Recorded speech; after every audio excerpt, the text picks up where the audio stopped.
Welcome to National Action Network Saturday Action Rally.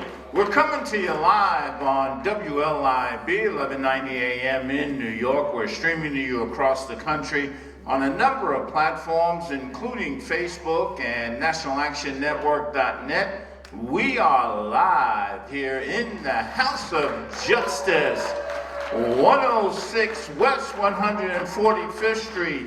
Call somebody and tell them the action is on the air. The Reverend Dr. Al Sharpton is in the house and getting ready to come to you. We're so pleased that you are with us on this Saturday morning, because if you hear the cry of no justice, no peace, you know this is where the action is. Our president and founder is the Reverend Dr. Al Sharpton. Chairman of our board is the Reverend Dr. W. Franklin Richardson, senior pastor of Grace Baptist Church in Mount Vernon, New York. I'm attorney Michael Hardy. Will be with you throughout the broadcast this morning.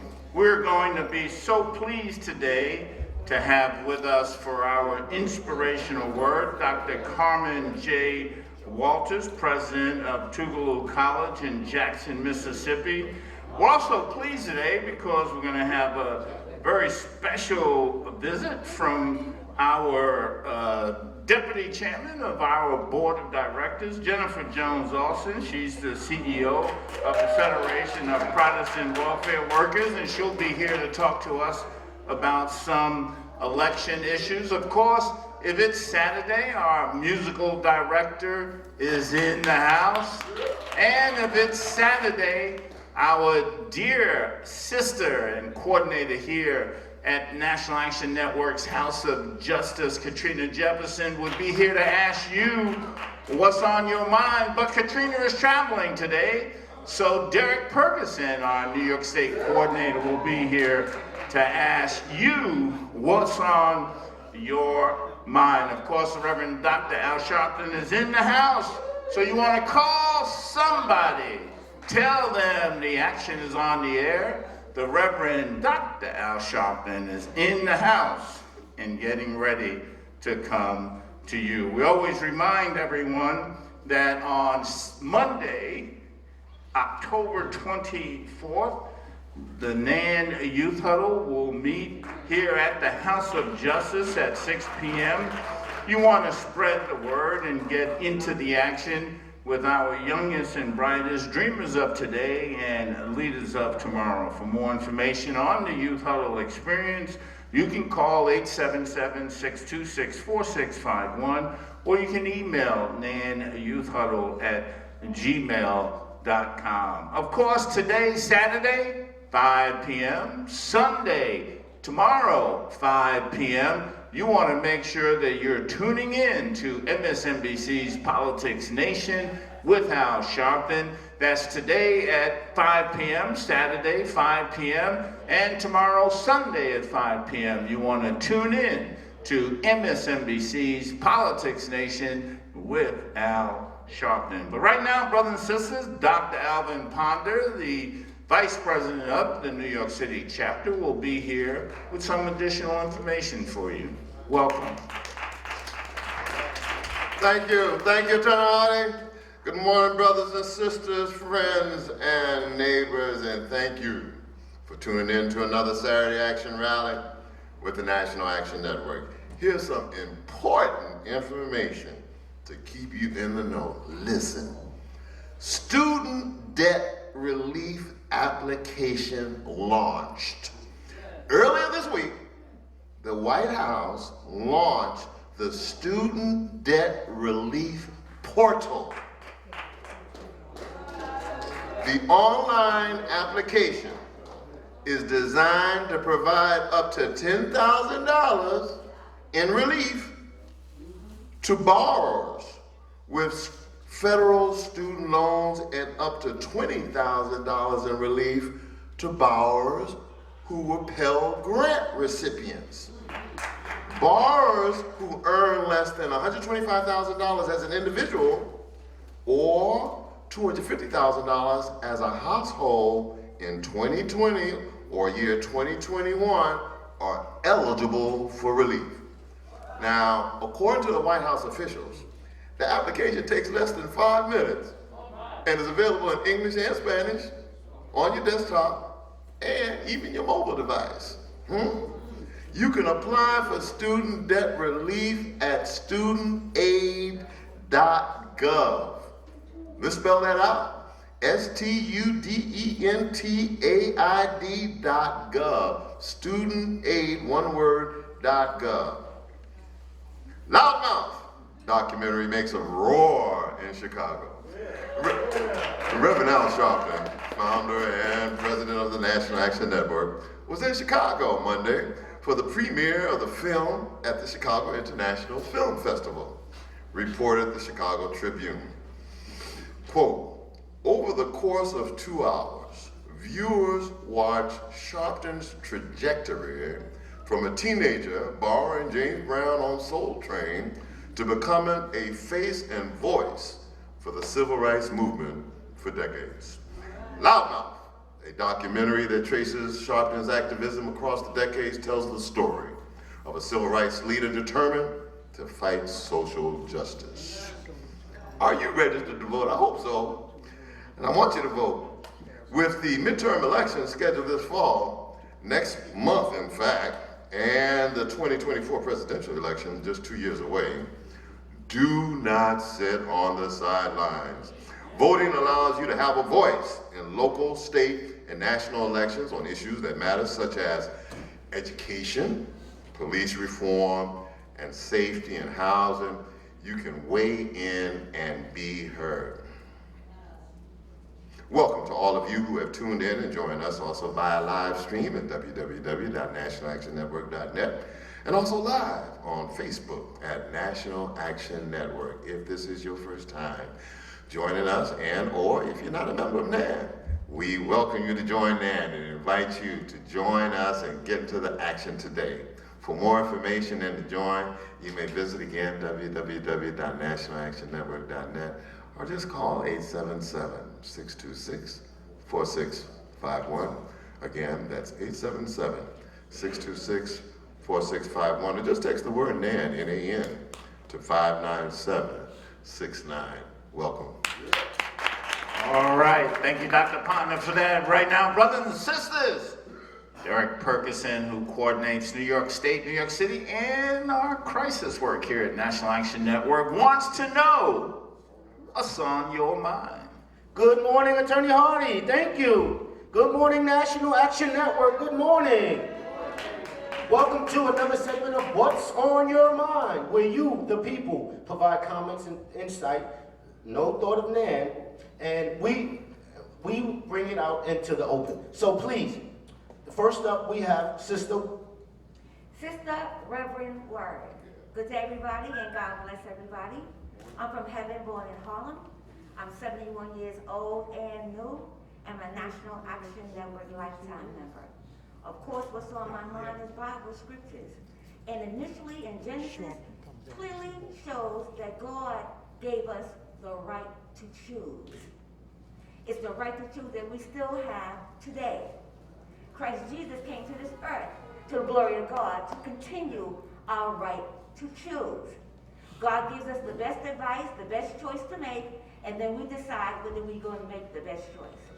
So in this present day and time, we have the best choice to vote for people who support democracy. Let's use our best choice and vote for these politicians who want to support democracy and the continuance of civil rights activism. Thank you very much. Thank you, Sister Word, long-time member. If you want to be on What's Your Mind, you can email at whatsonyourmind@nationalactionnetwork.net. That's what's on your mind at nationalactionnetwork.net. I would like to read an email from Brother Shan. Brother Shan says, I believe every place where there was ever a cotton field in America, they should all be given to African Americans and Native Americans as part of reparations, and as well as land on the moon and the floating new city land that I learned is being built on Atlantic Ocean. I also believe that if African Americans want to call themselves African Americans, they are obligated to learn their own language as African Americans. Too many say that, well, pick one. With all this technology, what's your excuse? Hey, America uses most money by using our African language all of the time, with words like jumbo, meaning large, as in jumbo-sized eggs, and pajamas, meaning suit. Dude, name unknown. Yo, hey, like yo, MTV Raps, etc. On another note, even though term black doesn't tie you in any specific region or land ownership on earth, I personally use both the terms African American and black because if you put all of the beautiful colors together, they bring you back to black. Thus, all of our different beautiful colors together are rooted in black. Thus, black is truly beautiful, and there's no shame in being beautiful. Peace, no justice, no peace, my brother Shan. Next up in the House of Justice here at 106 West 145th Street, we have Debbie Brown, Senior Advocate. And what's on your mind? There's several things on my mind with my people. I want to remind us that we have to take care of one another. We need more men to step up as mentors. But not only that, we need to stop asking to defund the police than to retrain the police. Because now they have body cams. Everything they do has to be explained. That's one. I also want to tag on with the voting. Vote, family, vote. It's extremely important to vote. Senate, Congress, all of that, get out there and vote, because they're trying to take us back to the 50s and 40s. You sit back and do nothing, don't complain when it comes down. Amen. Thank you for sharing what's on your mind. I have another email for what's on your mind from a sister, Alita Aaron. What's on your mind? Who's on my mind? And today, Brittany Griner is on my mind. I implore all of us to not only keep her in our thoughts and prayers, but to continue to say her name in as many spaces and places as we can to keep the fever of her situation alive. So often as the news cycles swirl our heads, the outrage of yesterday dissipates and dissolves into oblivion. Let's keep calling her name. Let's keep her in our thoughts and let us continue to fervently advocate for her release. Thank you, Ms. Althea Aaron, for what's on your mind. In the House of Justice, what's on your mind? A lot of things are on my mind. My name is Michelle Blomenville. I'm from New York, born in Brooklyn, live in Queens. I started a not-for-profit because contractors are coming into our neighborhood, and I'm piggybacking on what the lady just said, and finding new ways to enslave us by hiring people to experiment on our community with emerging technology. A lot of this technology has access to our brain signature. That's something to Google, and they can remotely access our DNA in our body. I started a not-for-profit, it's called Lead for Humanity, and if anybody's affected by this, my number is 347-535-7656. And thank you so much. Thank you for sharing what's on your mind. In the House of What's on Your Mind, we have Nadira Elamine, lifetime member of NAN. I'd just like to piggyback off what the young lady said about voting. Ladies and gentlemen, brothers and sisters, read the voting guide. There's proposals on the ballot. Don't get in the polling booth and say, I don't know what this is all about. A lot of things is getting ready to change, and if you don't know what's going on, you're going to have things changing, and then you're going to say, what happened? Read what the proposals are about. Thank you. Thank you, and that is another segment of What's on Your Mind. If you want to know what's on your mind, please send an email to what'sonyourmind@nationalactionnetwork.net or call 877-626-4651. And back to you, Attorney Hardy. All right. Thank you, Derek Ferguson, for What's on Your Mind this weekend. Once again, our dear sister Katrina Jefferson is traveling, but we always want to know what's on your mind. Brothers and sisters, this Thursday coming, October 27th, is the last Thursday of the month. And if it is the last Thursday of the month, it is a legal night at National Action Network. So this Thursday, October 27th, 7 p.m., you want to tune in because you can log on. You can get all that information by calling right here at the House of Justice, 877-626-4651 to participate in this month's legal night First of all, it is the last legal night of the year because the last Thursday in November and December, we are celebrating the holidays. So you want to make sure that you are here and let us know what's going on. Call your friends, family, those that are in need. Our team of attorneys will be ready for you. We'll also have a very special presentation on public safety from Attorney Wiley Stecklow. So once again, it's the last Thursday of the month. It's October 27th. It is legal night at National Action Network. So you want to call 877-626 to make sure you have all of the login information, because it's all on Zoom and Facebook and all of those things that our Czar Ashley Sharpton knows all about, but they can help you make sure that you can log on and participate with us on a legal night. Once again, it is the last Thursday of the month, so it is legal night here at National Action Network. You can call 877-626-4651 to get all the information on what we are going to be doing for the last legal night of the year. And then we'll be coming back to start our 13th year of legal night after the new year. Right now, brothers and sisters, elections are coming up. A lot is going on the ballot, a lot you need to know, and a lot that's going to be happening across the nation. But today, there are going to be some important things that even all of you are thinking about, and some of those are the ballot proposals that are going to be on the ballot here.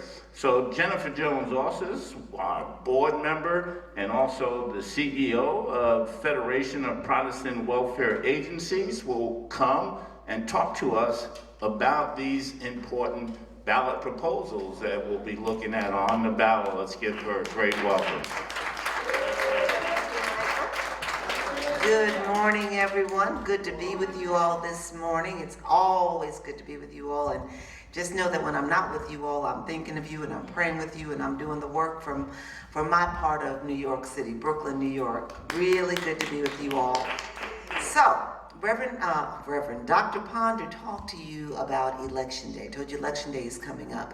And, you know, on Election Day, we usually vote for state senators, state assembly persons, city council members. This year, we're voting for congressional leaders. We're voting for a governor, comptroller. But there's something that I really need you all to pay attention to. I need you to flip the ballot. When you get your ballot, whether it's early voting, absentee voting, or on Election Day, I need you to flip the ballot. Because for the first time in New York City, for the first time in the nation, racial justice proposals are on the ballot. Never anywhere in this nation has racial justice been on the ballot. Now, we know that when this nation was created, people of color were not really thought about. We weren't included in the Declaration of Independence. We weren't included in the United States Constitution, other than to say that persons who were enslaved were 3/5 human. That's how we were included. And in all the laws that flowed after that, they legalized racism. We've had structural racism embedded in our laws for centuries. Legalized slavery. I'm talking about, you know, things like the GI Bill, Jim Crow laws. Bring it forward, you bring it most recently to sentencing, where they legalized that 1 vial of crack, 1 ounce of crack, carried the same sentence as 100 ounces of powder cocaine. Who had powder cocaine with 100 ounces? What I'm telling you is that racism has been legalized, has been put into our structures. And now here in New York City, we have a chance to begin undoing that, to dismantle structural racism in the laws. So here's what's going to happen. When you flip your ballot, you're going to see 4 ballot measures. The first is about clean water and clean air. It's a statewide ballot that would say we have to rebuild the structures, the infrastructures, the pipelines, to ensure that every community has clean water and clean air.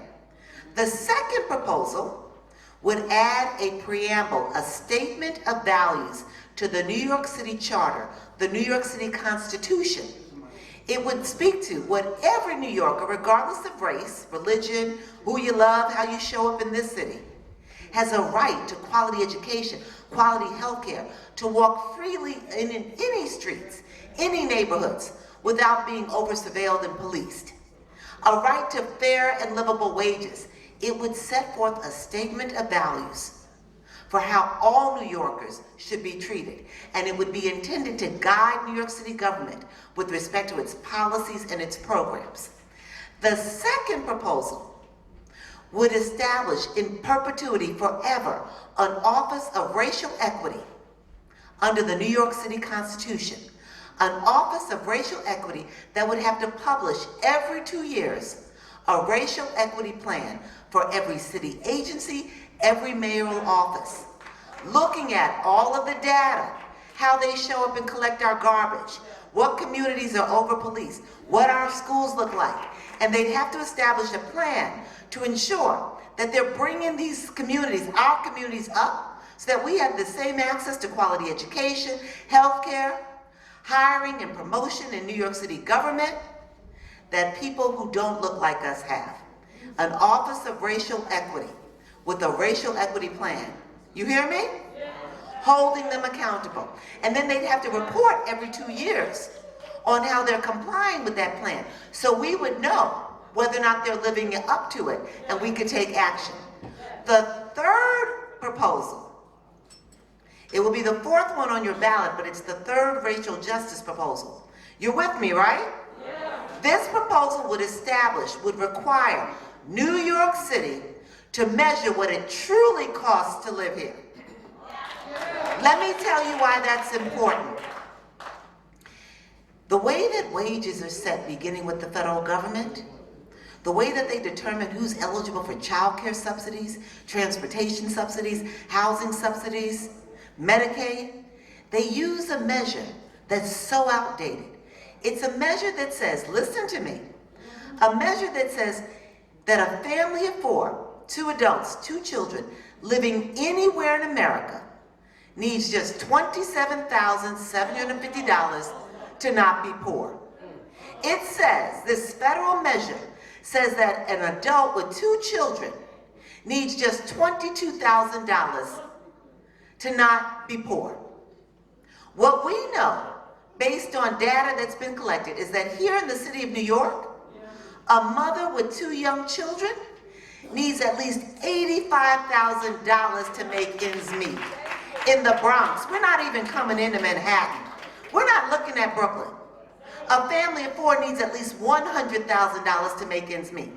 Well, when you have a federal measure that says that that family, that mother with 2 young children only needs $22,000, if she's making $50,000, she can't close the gap because now she's not eligible for child care. She's not eligible for some housing supports. She may not get as much as she needs in food supports. If New York City has a true cost of living measurement, it now changes the conversation, and it causes New York City to look at what is a fair minimum livable wage. It causes New York City to have to answer the question, what are we doing by way of income supports to help close that gap? So here's the deal. These 3 measures are on the ballot. But New Yorkers have to decide whether they become law. New Yorkers get to choose. So you all have a chance to decide whether or not now we get written into the New York City Constitution. So you've got to make sure that if you're eligible and registered to vote, you vote. And when you flip the ballot, you look at those measures and you determine whether or not you want racial justice and equity in the laws of New York City. And here's the deal. You know what they say. So goes New York, so goes the nation. If we take the first step of embedding racial justice and equity in the New York City Constitution, others are going to be paying attention. And let me tell you the flip. If we don't come out and vote, you know what they're going to say. Even they didn't want racial justice and equity in the laws of the land. So I can't tell you, I chair the commission that brought these proposals to the table. I believe in them. It's the first step. Some might say, well, ain't nothing gonna happen. It's the first time we can maybe change the laws to actually get something to happen. So let's start there. But it's on us. I can't tell you how to vote as the commissioner, as the chair of the commission. But I can tell you as an individual New Yorker, how I'm gonna vote. Y'all know how I'm gonna be voting. So I just want you to hear that. I'm gonna be saying yes. 1, 2, 3, 4, yes, as an individual citizen. So please make sure you tell your family, make sure you tell your friends, tell your neighbors. If you're walking down the street, just get crazy like I'm getting. I'm telling everybody wherever I go. Anytime I see somebody who looks like they may be over 18, hey, racial justice is on the ballot. Flip it or you'll miss it. You hear me? Tell everybody, flip it or you'll miss it. Flip it or you'll miss it. Thank you all.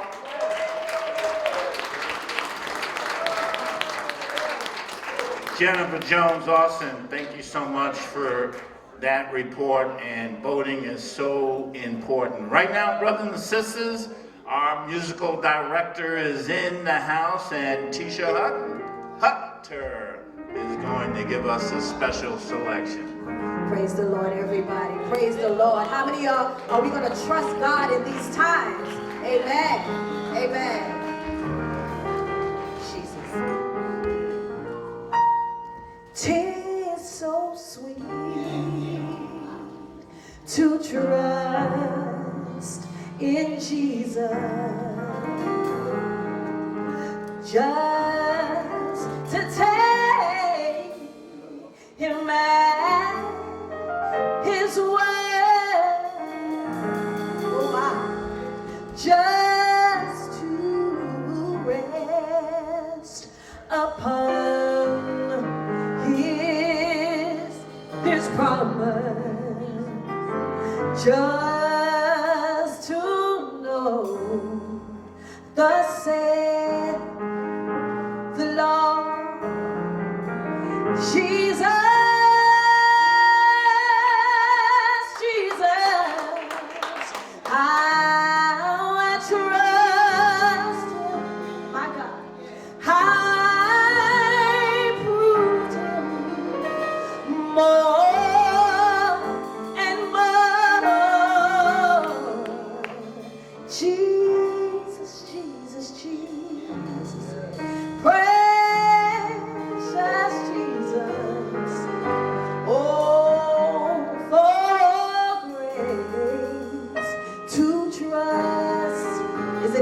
Trust him more. Listen, I'm so glad I've learned to trust him. Precious Jesus, Savior,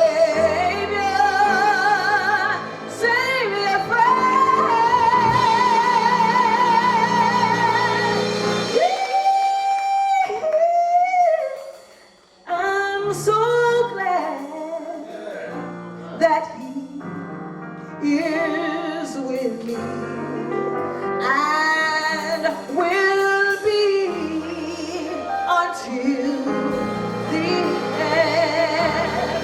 Oh,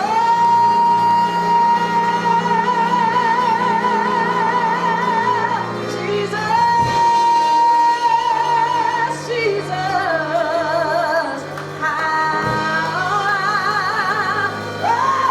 trust him.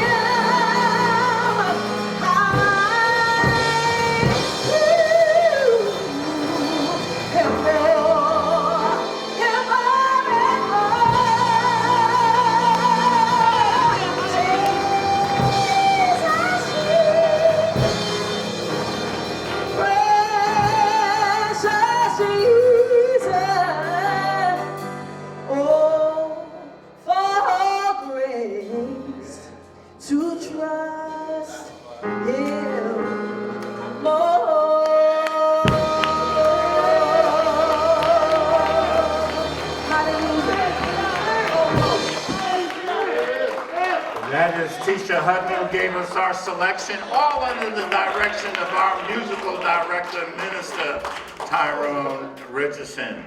Right now, brothers and sisters, education matters, and we're so pleased to have with us today Sean L. Davenport. He's the superintendent for school district number 5 for the New York City Board of Education. Let's give him a welcome. Good morning. Good morning. Oh, we can do better now. Good morning. Good morning. I'm about to be in trouble. I am so pleased to be in the house. I'm always pleased to be in God's house, but I made it to this house, and I made it. So I wanted to thank the Chancellor, David Banks, our Mayor, Eric Adams, for thinking of me to take on this challenge. Our CEC members, but most importantly, our CEC member, Ms. Gina Williams, who is working with me and trying to reimagine the educational experiences and reimagine the Renaissance here in Harlem. I also want to thank Dr. Sharpton, because without him and the fight that he has going on across this nation, not only in New York City, but across this nation, on all levels, I'm making this opportunity possible for someone like me to stand here today and to ask you to join with me in changing the educational landscape here in Harlem. One of the issues and challenges that we have in District 5 is we are losing students. They're leaving, moving out of the neighborhood, moving out of the state, but most importantly, we're losing them to charter schools. And we got to change that. I'm not against charter schools, but I'm for public schools. And I'm for the public schools here in the Harlem community. I was a principal in this district for 13 years. I was principal of the Thurgood Marshall Academy for Learning and Social Change and the Thurgood Marshall Academy Lower School. I was the founding principal there. And I understand the challenges that our families face in looking for quality education. Yes, we can improve in a lot of areas. And one of the things that we said we were going to do, we're going to reimagine the Renaissance for our students here in the Harlem community. And one of the things that we said we needed to do was remind people that when they came to Harlem, teachers, parents, students, that they're in the Mecca. They're at the center of education, the center of arts and culture. And so what we did, I grew up listening to the Forest MDs, and one of my favorite songs was Love Was a House. And so we're going to reimagine the district, but we said we're going to have Love is a House in Community School District 5. And so we're using the principles of a house and the acronyms of Mecca, and the Mecca meaning mindfulness. We know every student needs to get their mind right. We need to work on more social and emotional learning for our kids so that they can come to school, be still, be ready, be set, and then go learn. We need excellence, and that means that we need to come in and have district-wide priorities that put kids first, and their learning first, their needs first. And most importantly, we need capacity building. We need leadership. And it's my job to make sure that we have strong principals who can lead strong teachers, which impacts student learning. The other C is collaboration. We need to work together. One of the things I'm committed to doing after hearing Jones Austin speak this a few minutes ago, we're going to have National Action Network chapters in our high schools. I'm committed to making sure that our students understand what's going on in our community. We're going to make sure they know how to flip the vote, flip the script, so they can understand who they're voting for and they can tell their parents. And lastly, it's about action. I'm not just going to say I'm going to be about it. I'm committed to leaving here. I'm going to join the National Action Network. I'm going to put my money where my mouth is and be able to do the things to support this community. And so my time is limited, but all I ask is that you just stand with us, reinvest in us. If you know people who are looking for schools and opportunities, tell them to come back to District 5. We're here, we're ready to support them, and we need your support. We need our kids in schools. If you see somebody walking around, you're 13, why aren't you in a school building?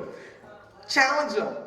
We want kids to understand one thing when they leave our school buildings. It's about love. And if I can get our staff to love our children, hopefully love themselves first, so they can teach their children how to love themselves, we'll cut out a lot of this crime in our community, because it's hard to kill somebody or to maim somebody when you love yourself first. And I understand we can teach them to love themselves first in our school systems, scores will go up, and most importantly, crime will go down. Thank you very much. Sean Davenport, Superintendent of School District 5 for the New York City Department of Education. Once again, brothers and sisters, our musical director, Minister Tyrone Richardson. Exceedingly, abundantly, above all you could ask. things according to the power that worketh in you.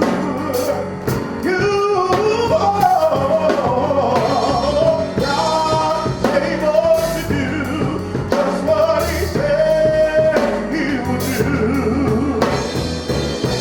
He's going to fulfill every promise to you. Don't give up on God, 'cause He won't give up on you. He's able. Oh, yes, He is. So got to know He's able. Oh, say God is.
Accompanied by the Change Choir. Right now, brothers and sisters, it is our honor and privilege today to have with us for our inspirational word segment, Dr. Carmen J. Walters. She's the president of Tougaloo College in the great state of Mississippi. Let's welcome her. Good morning, everyone. It's hard to follow that. Wonderful. Let's give them one more round of applause. I want to give obedience to God and to Reverend Sharpton, the founder and president of the National Action Network, Reverend Dr. W. Franklin Richardson, the chairman of the board, and to our alum, Cassius Rudolph. Reverend Rudolph invited me to Philadelphia and to here today, so I'm so grateful to be here. I'm blessed to be traveling with my chief of staff, Dr. Linda Daniels. And to all of you assembled, all those who are in the chapters and leaders of these chapters, and to the pulpit guests, I'm excited to be here. Good morning to all of you. On behalf of our Board of Trustees, faculty, staff, and students of Tougaloo College, I bring you greetings. We are known at Tougaloo with our motto, where history meets the future. We are a historically black college sitting on what is known formally as the Bodie Plantation, where at least 70 slaves resided at any given time. So when our students walk the campus, we tell them, as Maya said, that they are the hopes and dreams of a slave. Our history goes back to the Amistad court case, right?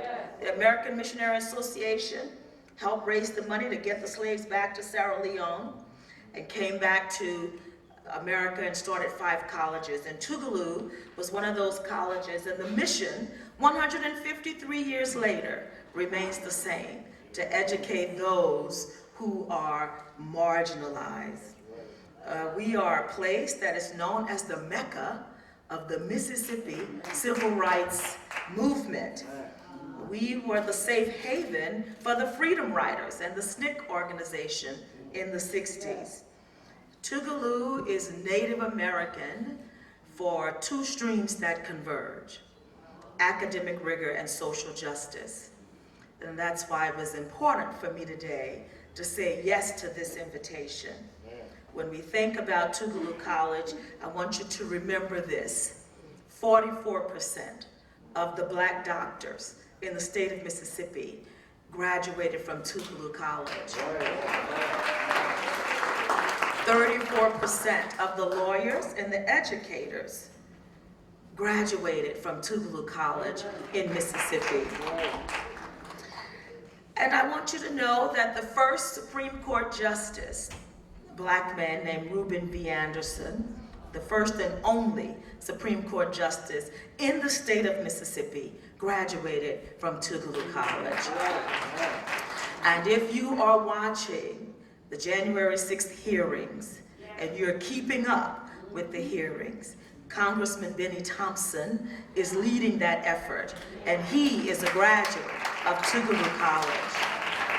If you're familiar with NAACP at all, you know the president of the NAACP, Mr. Derrick Johnson. He's the alum of Tougaloo College. And so when we talk about academic rigor and social justice, we're not just talking. We mean it, and we believe it, and we're doing it. So the work that I do is extremely important. The work that I do helps students understand their role in the world. They're not just getting a doctorate. So a few years ago, when I got this position, I went to Houston, Texas to meet the alumni chapter there. And they gave me a gift. And the gift was a painting by Ezra Brown. And it is a painting of the Buffalo Soldiers. And the painting is entitled Called to Duty. And it struck me that this was a reminder of why I received this position. I was called to duty. I realized that I'm standing on the shoulders of so many greats that have come through Tougaloo College. So in 2019, I was called to duty. When I received the job, I ran quickly to my vehicle, drove all the way to New Orleans because I knew my dad only had a few more days to live. And when I ran into the room, I said, "Daddy, I got the job." More than 70 people applied for this position, and I got the job. I thought he was going to say, "Congratulations, great job, daughter." He whispered in my ear and he said, "You know, that is mission work." He reminded me that I was called to duty. Like so many of you sitting here today, you are the called. The Bible tells us in Ephesians 4:1, I therefore, the prisoner in the Lord, beseech you that you walk worthy of the vocation wherewith ye are called. You might be asking, what am I called to do? Whatever you are doing right now, the mission that you have taken up, whether that's with the National Action Network, your own church, your own organization, your own family, whatever work you are engaged in, it is for you to do and to do it well right now. We don't really have time to push back. You know, we are in 2022, but if you didn't have a calendar, if you didn't have a computer, if you didn't have a laptop, and you were just reading the news, you would think you were back in 1960. So now is the time for you to accept your calling and to walk worthy of your calling. You know, the word walk in the Greek is peripateo. It means to tread all around with dignity and pride. It means to walk large. It means to hold on and act like you know what you're doing, to have understand the ability that God has put in you. So there's a lot in walking. You know, the scripture talks about you possess the land that you walk on. So some of you need to be walking your neighborhood every day, need to be walking your community, talking to kids, as he just said, understanding you have a call. You've been called to duty. And so I want to share with you that not only are you supposed to walk, but then you need to understand the word worthy in the Greek is axio, which means becoming after a godly sort. So you're not just walking to walk, but you're walking in God's will. And you know that when you walk in God's will, whatever he's put in your way to do, you're going to have success, right? And so every day I tell my students, we have great expectations for you. It doesn't matter if you come from the Delta in Mississippi. It doesn't matter if you come from the poorest suburbs in Chicago. We have great expectations for you. So walk worthy of that. And then finally, don't be easily moved off of your mark when you are called to duty. You got to stand firm on that. You got to stay focused, and you have to stay fixed when you understand your call. Don't be easily moved. So what is duty? Why are we using the word duty? A duty is a legal obligation. You know, when you're legally obligated to do something, I don't care how you want to quit, you cannot quit. So we are called to duty. We are called to a legal responsibility. We are called to respond to the work. Let me just end by saying, we've been called to hold on to our culture and to introduce our cultures to others to be embraced, not tolerated. We're not trying to be tolerated, we're trying to be embraced. We've been called to lead others with purpose. We've been called to shift people from me to we, so that we can accomplish what this young lady just got up here talking about. We've been called to be comfortable in making others uncomfortable. We've been called to anticipate challenges and respond. We've been called to communicate clearly and continuously. We've been called to listen to the things we don't want to hear and then respond with how we want to respond. We've been called to be lifelong learners. This is why you come in here. You come in here so that you can learn what you need to learn in order to go out and produce the result. We've been called to move from good to great and then to even greater. We've been called, as we work in this community called America, we've been called to have the heart of a father as we work, the soul of a mother, the touch of God, and the scholarship of a master teacher. You can't do this work without having those components. We've been called to have great integrity. We've been called to take our work seriously and not miss the mark in this day and age. We've been called to seek innovation, new ways to attack problems, and not to sit here with the same old solutions. We've been called to foster partnerships and to take the oath that says, as we do this work, we first do no harm. We've all been called to teach and to lead others. And that's what we strive to do at Tougaloo College every day. And I will leave you with what I say to my students. The road from Tougaloo College can take you anywhere you want to go. And I will say the road from the National Action Network can take you anywhere you want to go. Dr. Carmen J. Walters, president of Tougaloo College in Jackson, Mississippi, we thank you for that inspirational word. Right now, the Change Choir under the direction of Minister Tyrone Richardson.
For the president and founder of the National Action Network, the Reverend Dr. Al Johnson.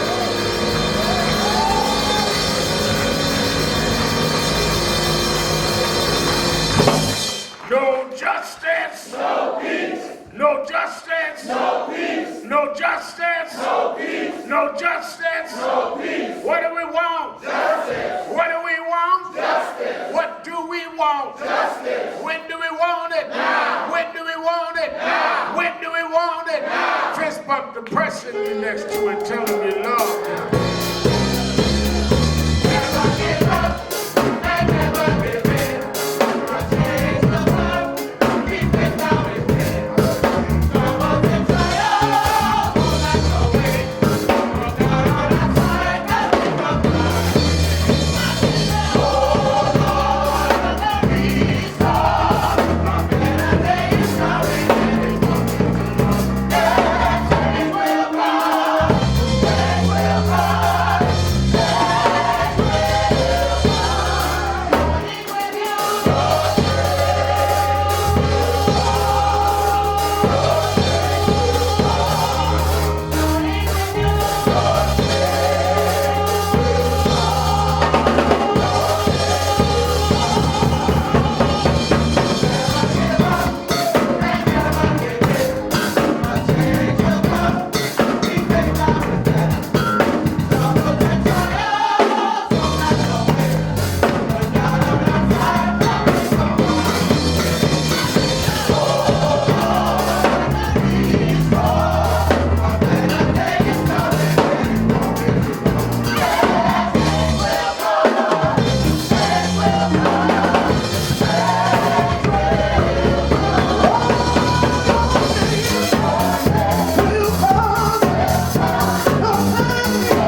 Morning with you. Frederick Douglass said many years ago that without struggle there'll be no progress. And many of us want progress with no struggle. Many of us sit on the pinnacle of success by others that struggle and never deal with the fact or even give credit to those that struggle for you. So here we are again now, where we are at the center of a race that will determine in the midterms whether this country goes forward or backwards.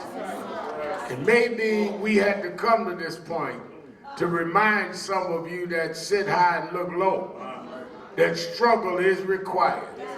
But I can promise you, if we struggle, if we fight even when it seems like victory's not certain, if we go against the odds, your change will come. Your change will come. Your change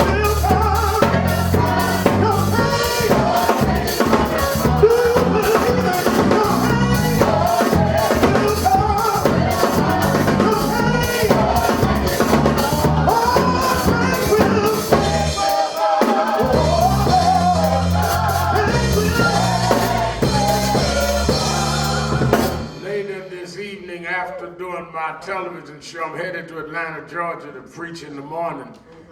Somebody said to me, I was in Atlanta during the week, said it's a shame what we're facing here at the polls. It's a shame what we're dealing with in terms of the election.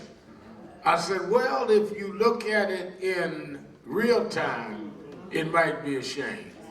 But if you look at it from a historic perspective, right over a few miles from where we were talking is the burial site of Dr. Martin Luther King and Coretta Scott King. I knew Coretta Scott King very well, worked with Martin, his son, very well, very closely. I'm too young to know Dr. King, only saw him twice.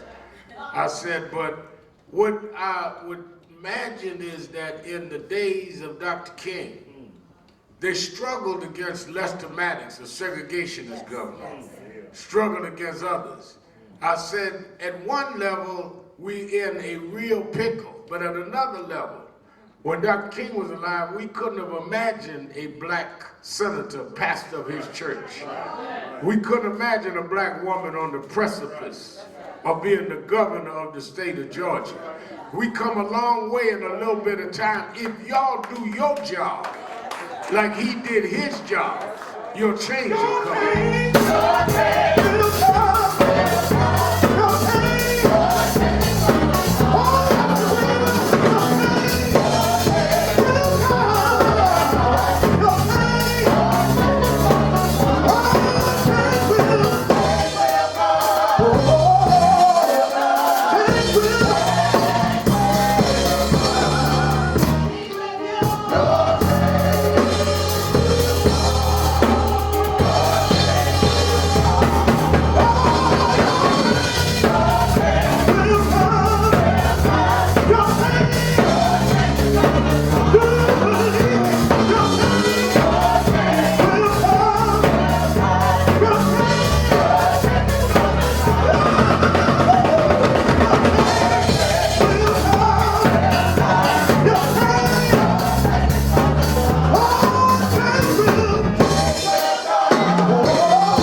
Network Change Choir, give them a big hand.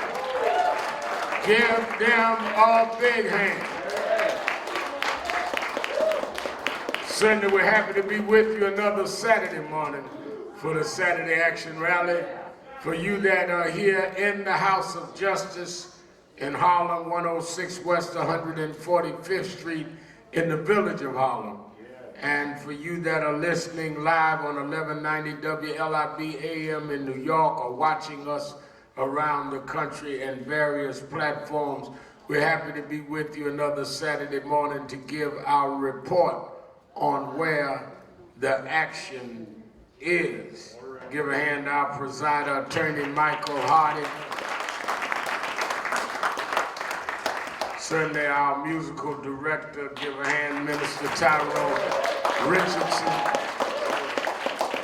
Give my drummer and my guitar player some. Certainly a lot to cover in this morning's rally, and we're glad to have all of you with us. First of all, let me emphasize what was said by Attorney Jennifer Jones Austin. Jennifer Jones Austin is not only the head of the Federation for Protestant Welfare Agencies in New York, she is the vice chairman of the National Board of National Action Network. And the board had voted her in as vice chair, and she has served diligently there.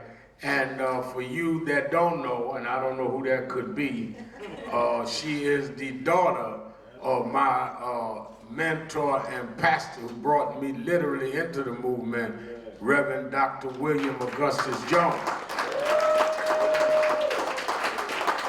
And what I love about Jenny is that she's not only his daughter, but she keeps his legacy alive. She has fought, get his books back out. She's toured this country to make sure it's interpreted right. And many people that have quoted Jones out of context, now she's given a context and a body to his work. And not only was he one of the top black preacher, clergy, theology thinkers of his day, he is getting his due because of his daughter, Jennifer Jones Austin. And she's challenged us to go to the polls. Now, early voting starts in New York on the 29th. So if you think you're gonna get busy, or if you think it's gonna rain that day, start voting early. We fought to get early voting. Yeah. So you have no excuse not to vote. And she said to make sure when you vote, flip it over. Flip the ballot over and deal with the ballot questions that are for voting in terms of racial equity. And if it enacted, it would boost the spending on environmental projects. It defines how the city will deal with the cost of living and deal with racial equity. It is important that we get this through. You cannot arrive where you're not headed. You cannot chart where you headed unless there is a study to deal with equity to make it fair. There is no equity plan in this city. So we are really just saying we hope that we will get equal one day. Let's welcome Impact Television watching us all over the country. I forgot. We're hoping we get equity. You can't hope equity. You've got to fight for equity, and this ballot initiative will get you there. Now, every time you try and do something, one of the ways to measure progress is to measure whether or not you're going to get the fringe on the right and the left crazy. Fringe on the right don't want to see this equity pass because they don't want to see equity. Am I right? Then they go and provoke, and in some cases hire, fringe on the left saying, well, why we got to include more than blacks? Which means that you only showing people how politically you do not understand how to get something done. You, first of all, want equity for everybody. Reason we say more than blacks is we don't want to do to folk what was done to us. I don't apologize for that. I ain't just fighting for I'm fighting for everybody to be equal, because I got enough sense to know that if everybody's not equal, I'm at risk not to be equal. We're not trying to replace white supremacy with black stupidity.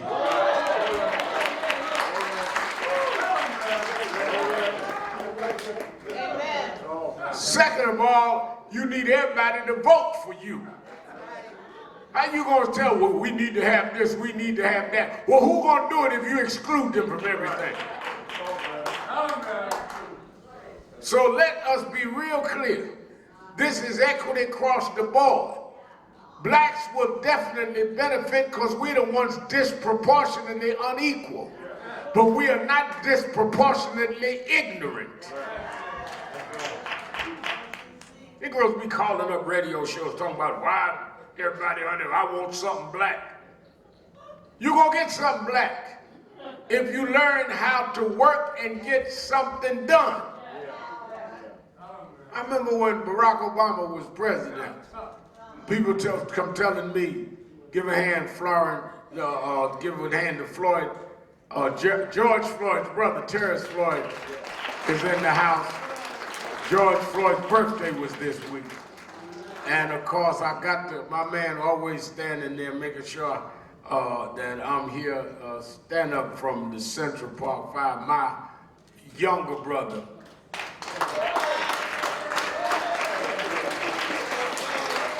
Corey Weiss, you know, he stands at the side door to make sure the security gets me in right. See, they think they secured me. He secured me against them. One of them go off, they'll take care of the business. But let me get back to my point on this, the Obama thing. When Obama was in, somebody came to me and said, Ray Mal, why ain't Obama out there dealing with this, that, and the other, leading the fight? I said, first of all, he's the president. He has the agenda that we are on the agenda, but he needs us to bring the fight to him. He can't march on himself. Some of us are so used to one-dimensional ways of fighting that we limit ourselves when we achieve other ways of achieving the fight. The mayor, I met this week with Mayor Lightfoot in Chicago. if Karen Bass wins in Los Angeles, the mayor of the top 3 cities in this country will be black. Yeah. That's right. I want y'all to get that. The mayor of the top 3 cities will be black if Karen Bass wins. That's right. Mayor of Chicago is black, Mayor of New York is black, Mayor of LA will be black. Now, if we got the mayor of the top 3 cities black, Jenny, we cannot handicap them by not dealing with issues like crime and business, because they're the mayor. If you want them to just be the black leader, then elect them the head of National Action Network or the NAACP. Don't make them the mayor. One of the reasons I want them to succeed is I want the world to understand we are capable of being the president and the mayor and the governor for everybody. We can govern our own and y'all. Don't limit us to one part of town. We can run the whole town. But when you got people posing as blacker than black that are really ones that have inferiority complexes, they believe that we can only handle outside of town. That's your insecurity. I can do black radio and MSNBC and do it the same day. Now, if you limited, that's your problem. Hello?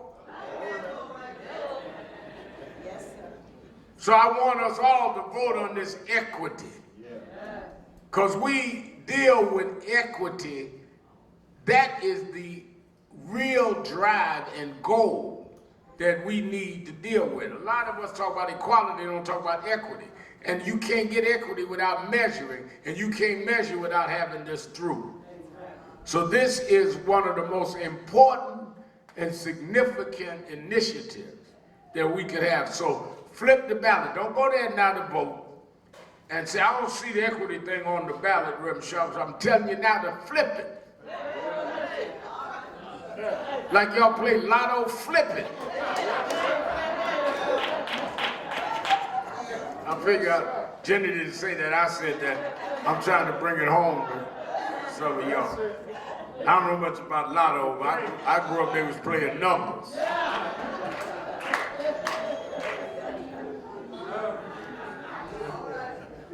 I got employees that play lotto.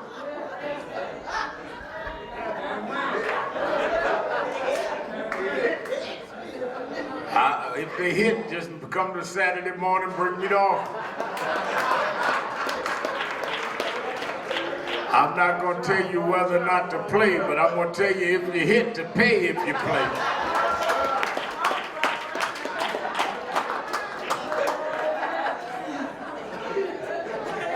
So give a hand again and let's say we're going to vote on this equity ballot.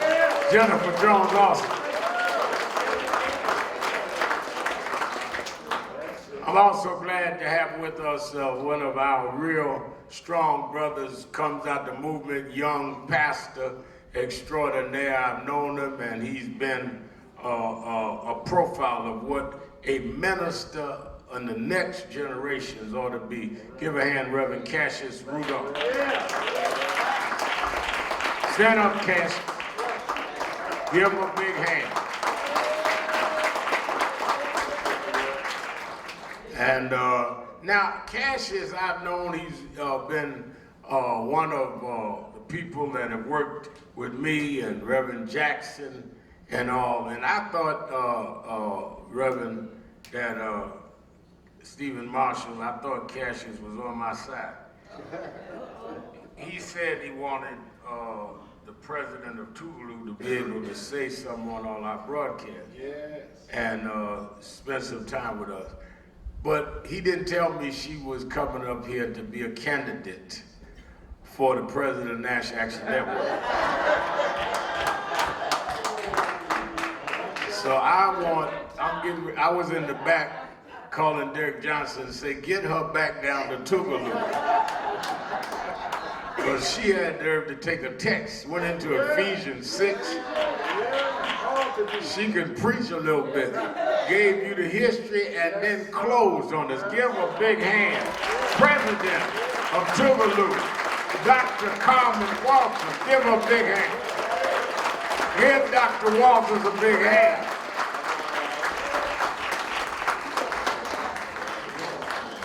And the reason I enjoyed her so is she gave the history and brought us right to where we are. We need to know our history so we will know what is expected of us. If you understand where you come from, then you will understand what is required of you. We act as though the whole world started with us. Everybody in here is only in here for a season or two. Let me tell you something, if nobody told you lately, you are not going to live forever. Hello. So it is a matter of what you do and what you are about and what you are part of that determines your worth in life. Your material positions don't mean nothing.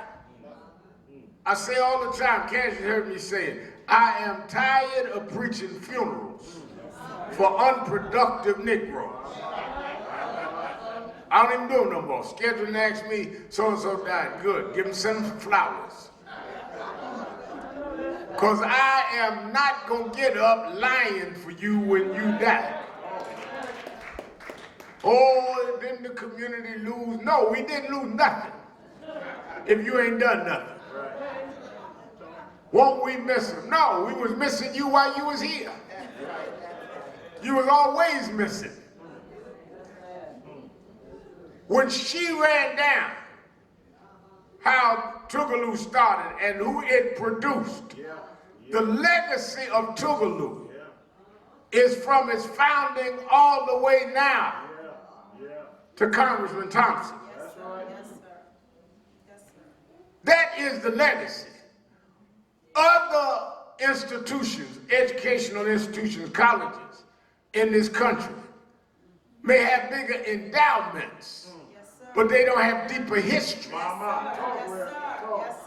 And our wealth is in our history, which is why we ought to be endowing in it more. And as we fight these economic fights and make it where now you have black billionaires and you have black influencers, they call it, and stars, they ought to be endowing the Tougaloos, because if it wasn't for the Tougaloos, you wouldn't be out there.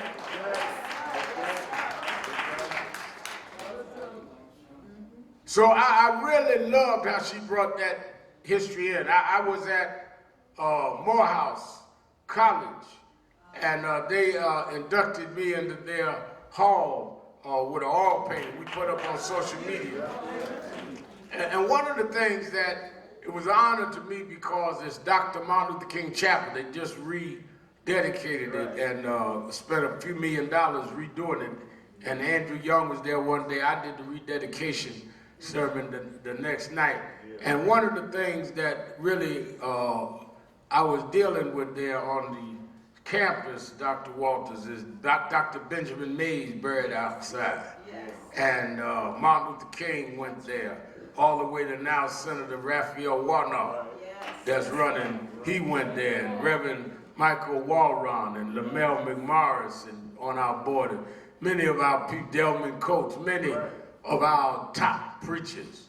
And I thought about how can we allow this cultural decadence that they have made to appear like it is some form of blackness.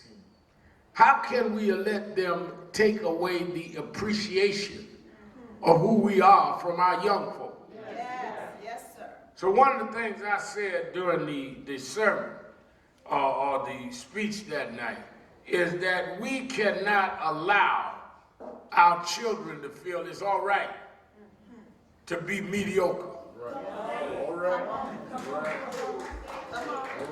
Yes, sir. Yes, sir. We cannot have an attitude of I'll go to school and all right, I'm passing.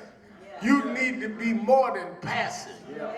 You need to be striving to be exceptionally better than anybody else.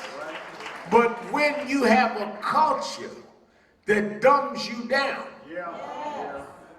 that's why I get on this certain language and lyrics, calling ourselves the N-word and calling our women hoes and bees, because it subconsciously adjusts you to being less than what you can be. You can't walk by Benjamin Mays' grave calling yourself a nigger.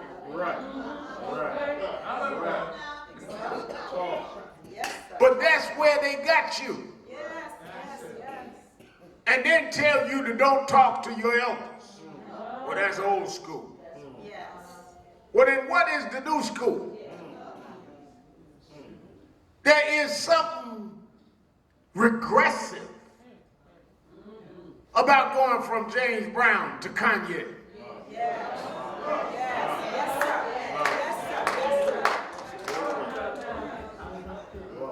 To go from say it loud and black and I'm proud to wearing t-shirts saying white lives matter. There's something regressive about that.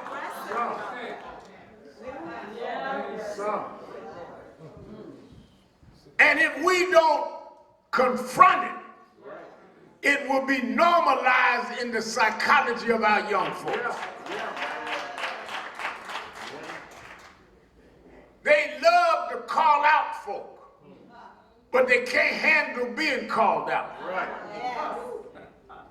Reason why some of the rappers and me get in it is because I can bop just like they bop. I come out the same hood you do. Only difference is we here every Saturday morning. We ain't seen y'all in a long time. Y'all run around Hollywood with everybody and they're gonna come back and speak for us and you haven't spoke to us.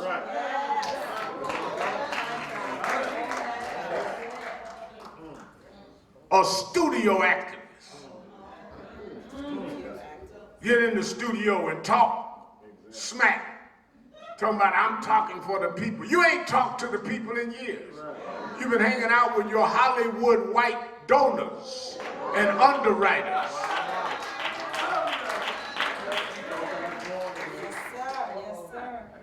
And we need to deal with that.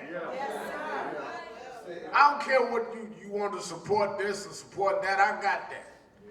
People ask me, I went to speak Sunday before last at Howard University and Ashley and folk travel with me, come out the hotel. TMZ is standing in front of the hotel asking, I don't even know how they knew where I was staying. And said, Red Mayor, we want to talk to you, want to ask you about something with Kanye West. And I thought about it, I said, wait, I got 99 problems. Kanye ain't one of them.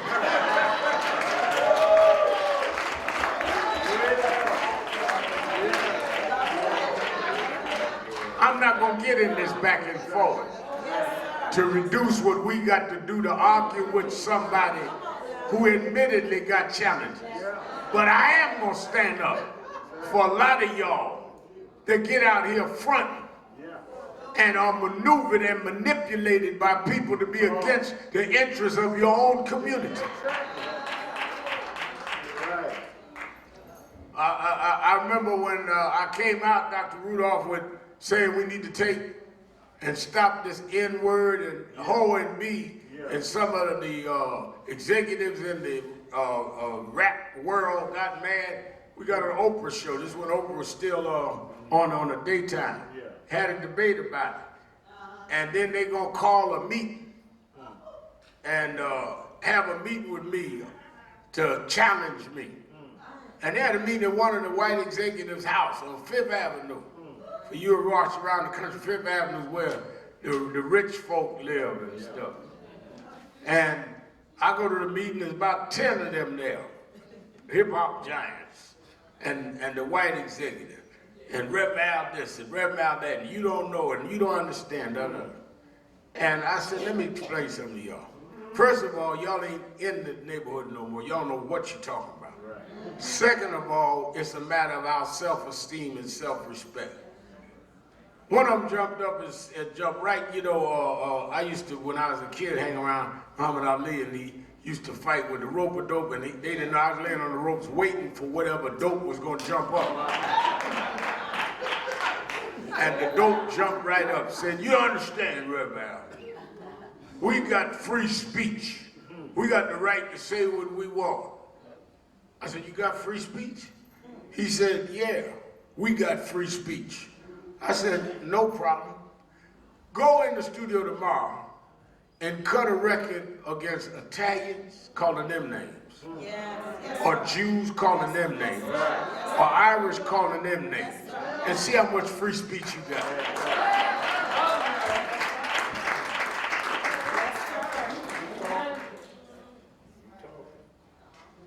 I was there when they made Michael Jackson go back in the studio and change a lyric because it offended some people. And they were right. I was there. I preached Michael's funeral. They permit you to down your own, but you better not ridicule and denounce one of them. You're free to be a self-hating rapper. That's what you're free to be. And the positive rappers and the rappers with a message, they will not promote like they will you. But if you get up and talk about your mama and grandmama and call them hoes and bees and call us niggas, they will make you the new sensation.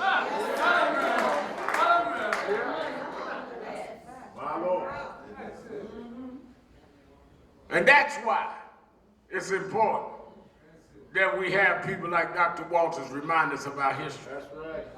That's also why it's important. I'm so glad that Brother Sean Davenport is here this morning, dealing with this local stuff. District 5 here in Holland. Because let me tell you something. Dr. Jamal Watson, who's been doing the last several years working on a book on me, they got this documentary coming out on me, and I'm going to talk more about it next week. It's going to hit the theaters on December 9th. But we're going to have a couple of showings for all the members. Some went when it was at Tribeca, but many of you missed it.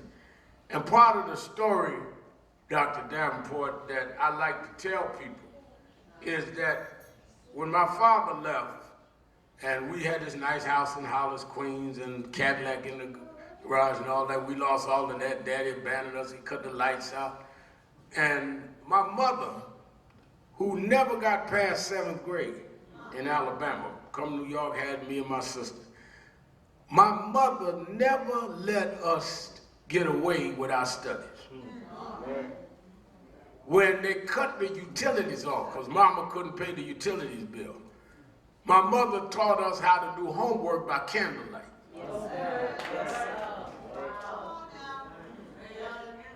When we then moved back into Brooklyn, had to stay for a few months in the Albany Project with the Martin family, and then got our own place in a tenement. She never missed a parent's night at the school. She never missed open school week.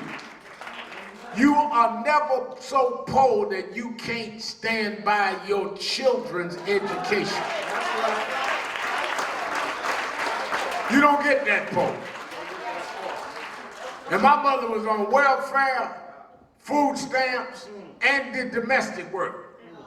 I ride by buildings now that my mother cleaned and did domestic work. I done talked about so much of my daughters, I say, you know, and they say, yeah, we know Grandma used to do domestic work. That's how many times I done showed her. She get on her knees and clean floors. But she tell the folks she was working that she had to go when it was open school week. She couldn't be there that night, because she had to be there to meet with her son's teachers. And that is what you can't ask Davenport to do what you ought to be doing for your own child. Education in our communities must be a communal thing that involves everybody involved. Because we cannot have a generation that does not feel that being educated is something that belongs to everybody else. I remember when Dominique went to Temple University, and she told me, she said, you know, all of the kids hang out in the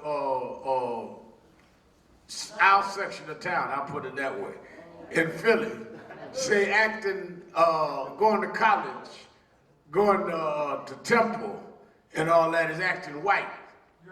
And if you speak eloquently, you talk in white. And if you can conjugate your verbs and adjectives, that's acting white. So what is acting black? Being ignorant and not being able to talk? You can talk your home talk and talk intelligent. Other ethnic groups talk at home differently, but they know how to come out and talk at the level that gets done what they want done. Don't let them make blackness synonymous with inferiority.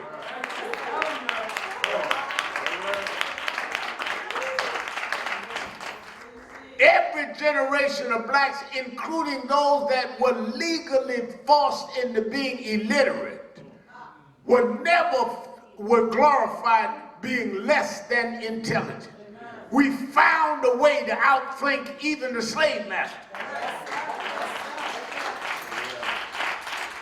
One of the first things we did when they ended slavery was build our own educational institutions. You heard her talk about Tougaloo. We built churches and colleges.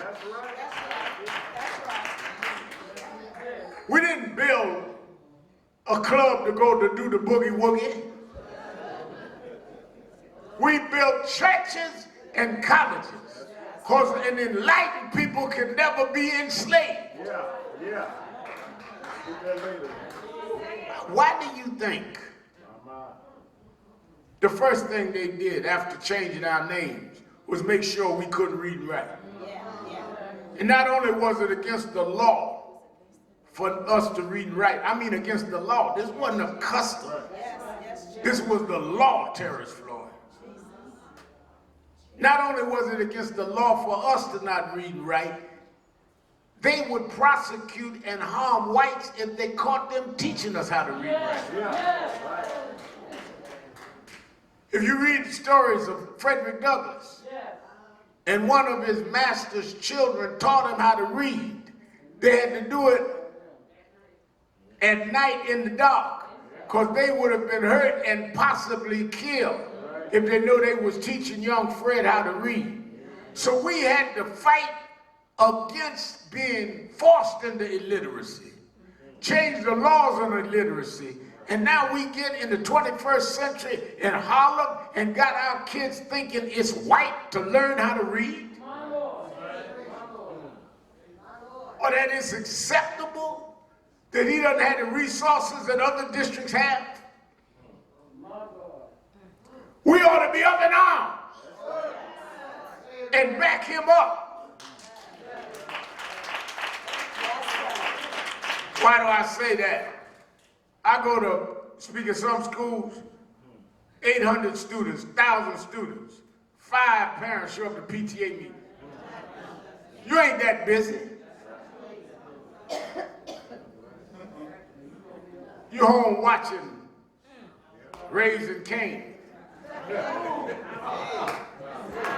rather than going to PTA meeting. Watching the Kardashians. Talking about how big they behind is. You got a behind in the bedroom you need to go to the PTA meeting about. Security guards laughing. Y'all must be watching that stuff. I didn't see nobody sitting around talking about what are you talking about. Everybody know exactly what I'm talking about. What me and y'all doing? Hardy got on a mask. I can't see if he's laughing or not. We must take seriously where we are. Which brings me right into why, and I'm going to you that are watching in Atlanta. I'm preaching tomorrow morning at the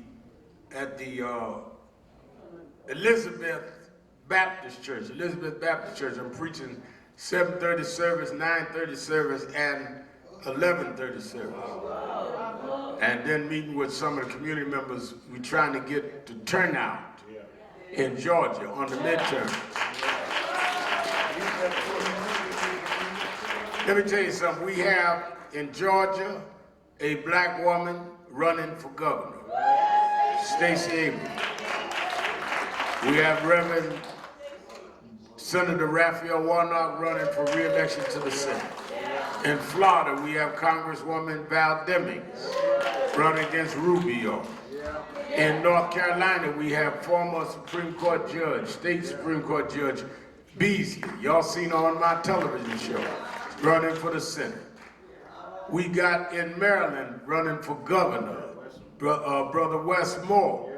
We have more ability to put blacks that are qualified in position if we get up and vote.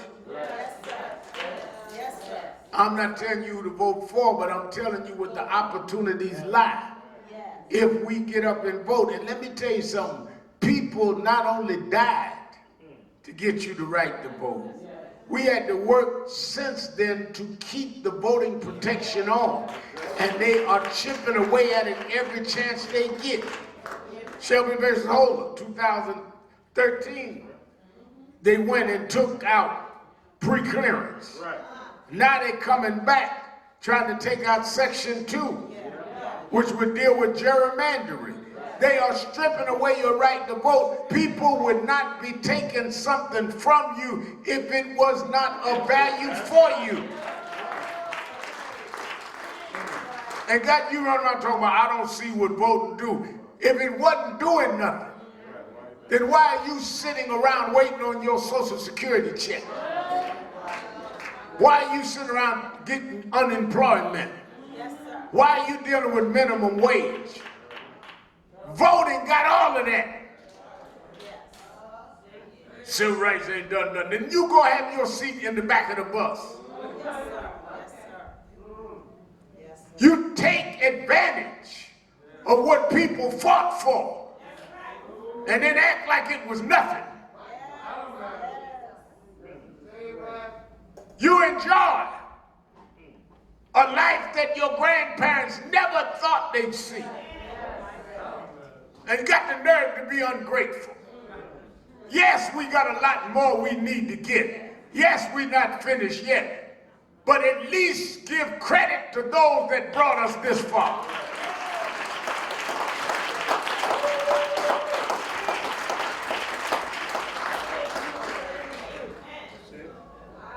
If you're not going to be involved, at least don't be ungrateful.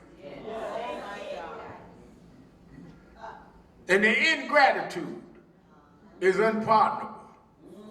So what? You may not march like us. You may not agitate like us. You may not be on it every day. But you can take one day and go to the polls and vote for something that will keep you and your children in a better position.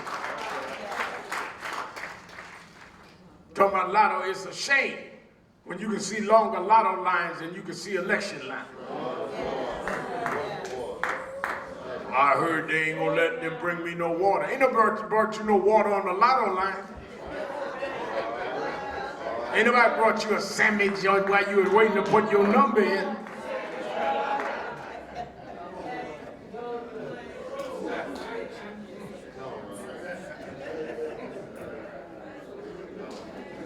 I got folk working some of our offices around the country, doctor, that they need a day off for election day.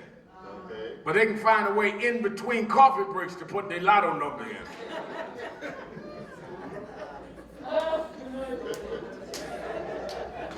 I'm going to the restroom and find a way to crawl out the restroom window.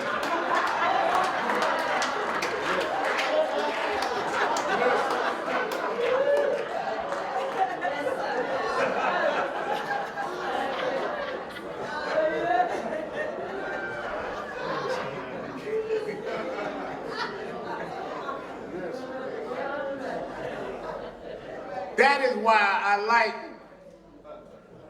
and I really mean this, like what Dr. Walters said about, quoting it from Ephesians, worthy. We must show this generation that we are worthy of the blessings God has given us.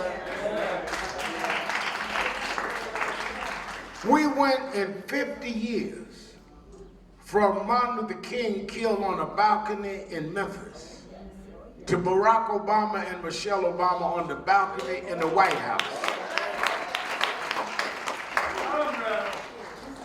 In a half a century.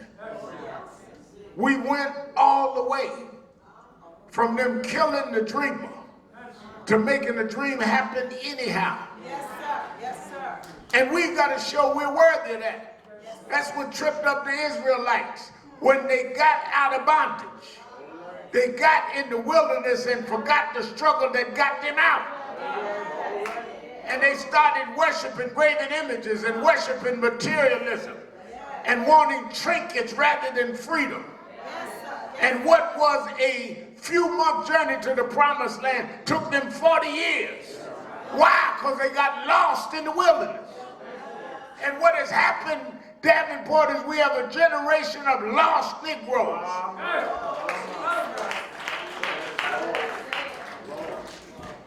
Talking about we don't need to fight crime.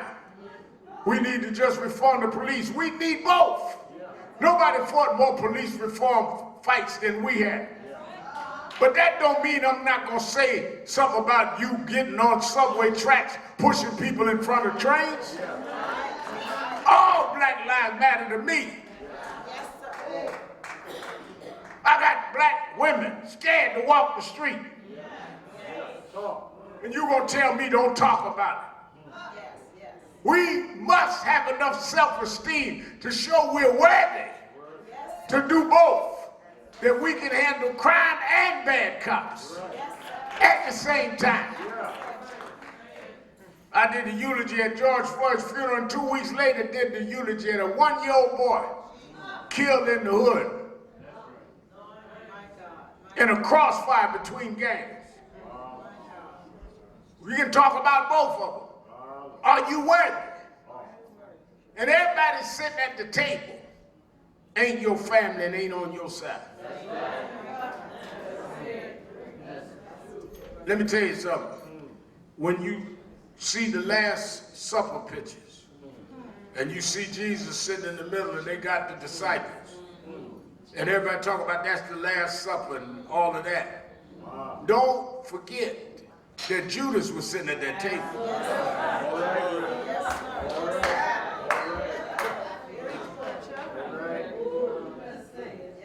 When you're looking at them pictures now, and you go to church tomorrow, and they got them pictures of the Last Supper, Judas was one of them at the table. Judas ate with everybody else. And Jesus, let me tell you something. Y'all talk about you want to be like Jesus. Well, if you're going to be like Jesus, then quit acting like Judas.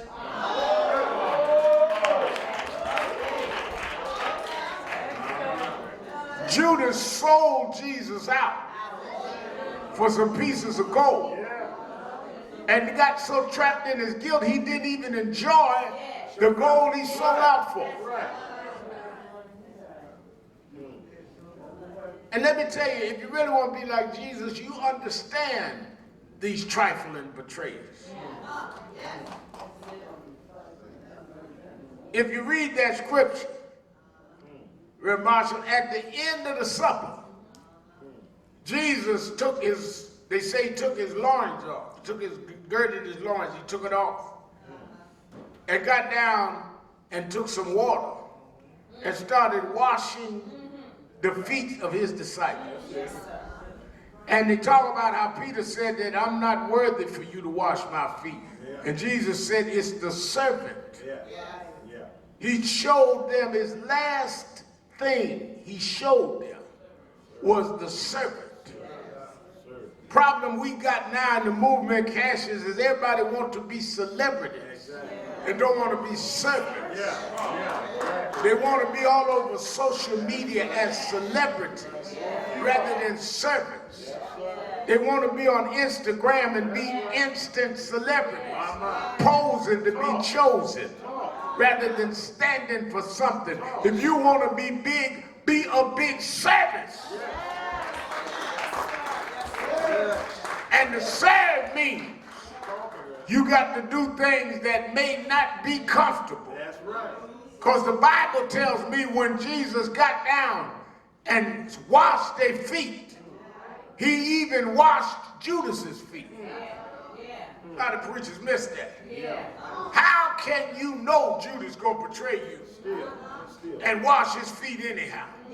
You can't be like Jesus till you can look those that backbite, those that talk about you, those that scandalize you, those that lie on you, those that don't appreciate what you've done, and you can look at them and serve them anyhow. I know what you said. I heard the lies you told. But I'm going to serve you anyhow. Why? Because I'm not about what you are about. I'm about serving like God told me to serve.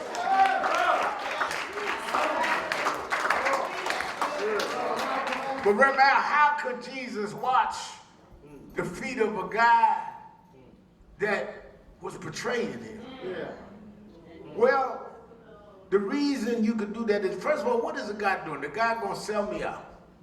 They're gonna put me on trial.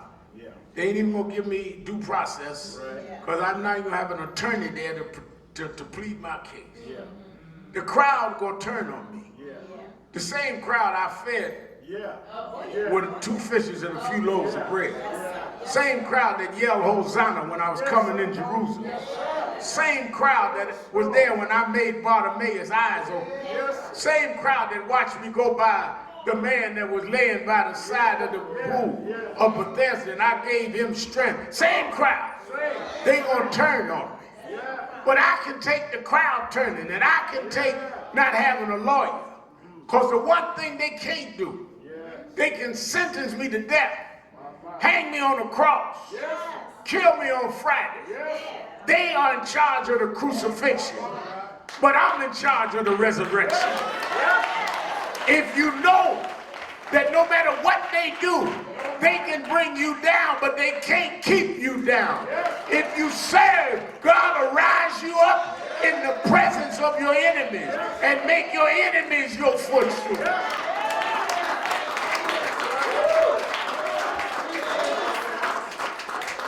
A couple of months ago, they nominated a black woman,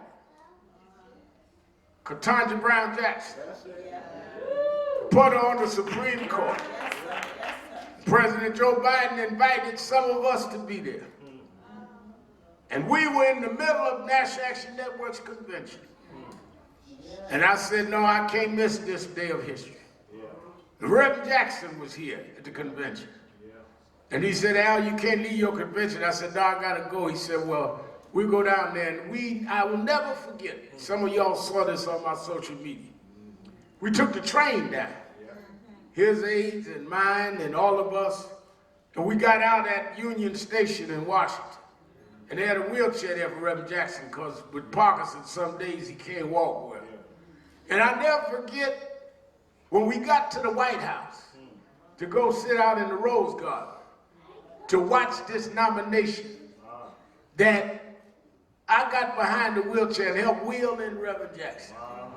And I thought about, if it wasn't for the Jesse Jackson, and if it wasn't for the John Lewis, and if it wasn't for the Julian Bond, and if it wasn't for the Fannie Lou Hamer, and if it wasn't for the Harriet Tubman, if it wasn't for those that laid down in the streets of Montgomery and laid down in the streets of Birmingham, we wouldn't be walking in this White House. But he promised me, if you're faithful over a few things, I'll make you ruler over many things.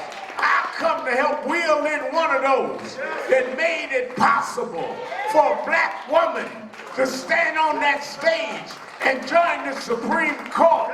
What you meant for bad, God meant for good. I can wash your feet because I know that God will rise me up anyhow.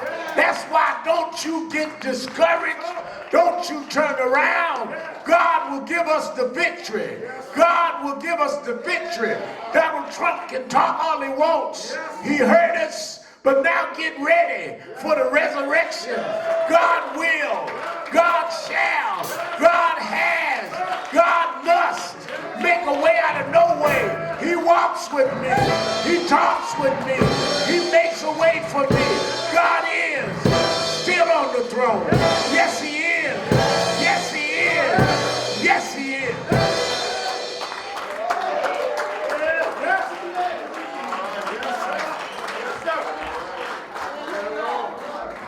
Other night in Chicago, they watched this documentary on me. Yes, sir. And it covered when I was stabbed leading a march in Bensonhurst. And covered me being locked up, the days of outrage. Covered all the way to what we dealt with George Floyd. Yes, sir. And one of the ladies said to me as I was leaving, she said, I didn't know you went through all of that. They had footage of me when I was a teenager, youth director of Breadbasket under Reverend Jones, Reverend Jackson. She said, I didn't know you went through all of that. I said, well, I never knew it would be part of a documentary and that what whites would put it out. Yes, I said, but let's be clear, the one thing through it all is my mama taught me how to pray. She couldn't teach me algebra because they wouldn't let her go to school in Alabama. She couldn't teach me geometry. She couldn't teach me Newton's law. But she taught me how to pray. And I learned that prayer changes.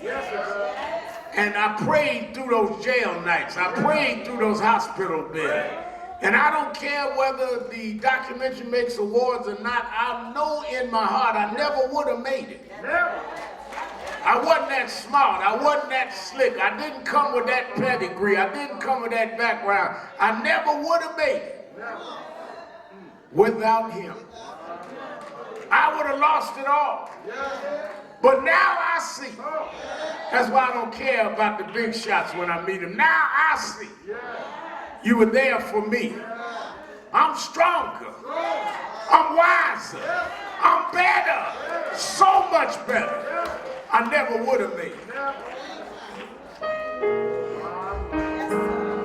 Never would have made it. Never would have made it without you. I would have lost it all. Now I see you were there for me, and I'm stronger, I'm wiser, I'm better, so much better. When I look back on the road you brought me through, I can see that you were the one I held on to.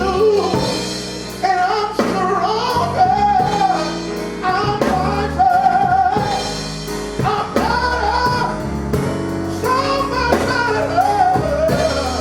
I made it through the storm and the test, because you were right there to carry me through my pain. Never would have made it, no, never could have made it, no, without you. I would have lost it all. Now I see you were there for me. Wait a minute. You ain't the only preacher can sing this. Come on. Never would have made it. Oh, never would have made it. I would have lost it all. But now I see that you were there for me. Just think about your story. I'm stronger. I'm wiser. Lord, I'm better. So much better. Just think about it. When I look back after all the Lord has brought me through, I was down and out.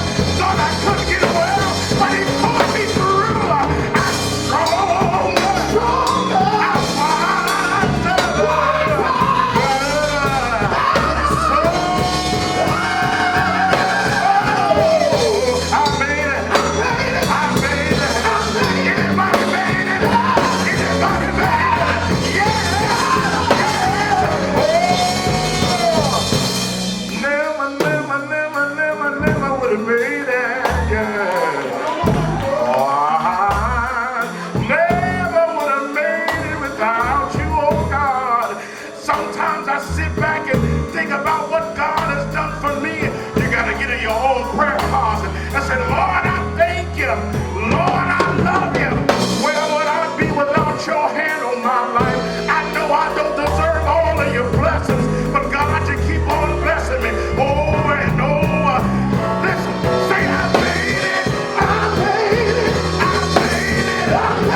singing. Everybody's singing. Everybody's singing.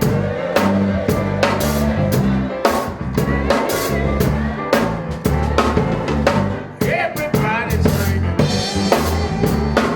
Singing like you mean it. Singing like you mean it.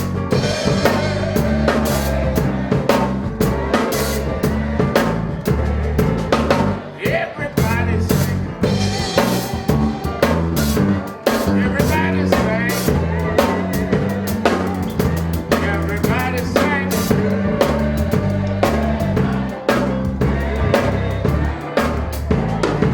One more time.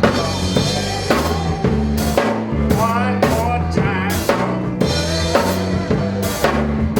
One more time.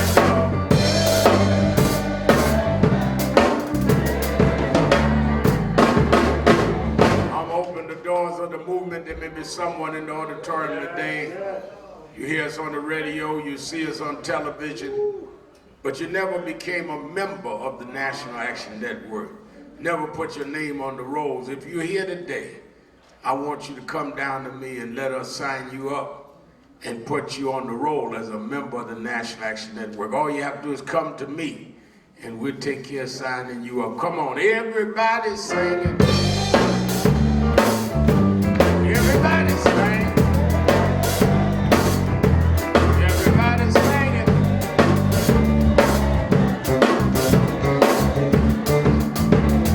Singing like you mean it. Singing like you mean it. Singing like you mean it. Come on, come on. Everybody's singing. Everybody's singing. Come on. Everybody's singing.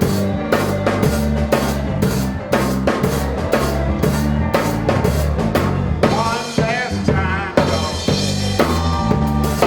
One last time. One last time.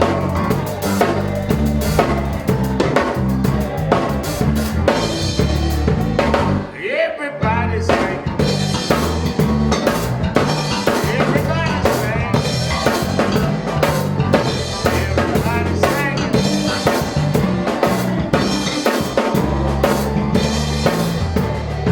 One last time. One last time.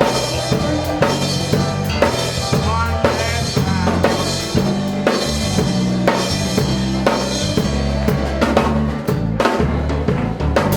All right. Let us, we grateful, the brother that I'll talk more about it when we bring him in, but this brother Diedrich Mohammed joined this morning, brought his whole family.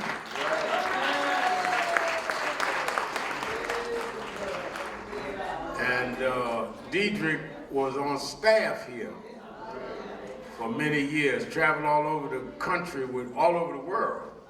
When I went into Havana, Cuba and met with Fidel Castro, Diedrich was on that trip. Diedrich was there when I met with Fidel Castro. And a lot of y'all be talking stuff. I done been with the folk. You take me for granted. I know Mother Kennedy, but I've been with Castro and Mandela. And still say amen go right there. I ain't saying nothing. All right. Let's raise our offering and we'll take it on the members. I promise to let you go by 11. It's almost 11. Let me say Dr. Walters told me, and I'm sure gonna say it tomorrow in Atlanta, that the parents of Stacey Abrams went to Tougaloo.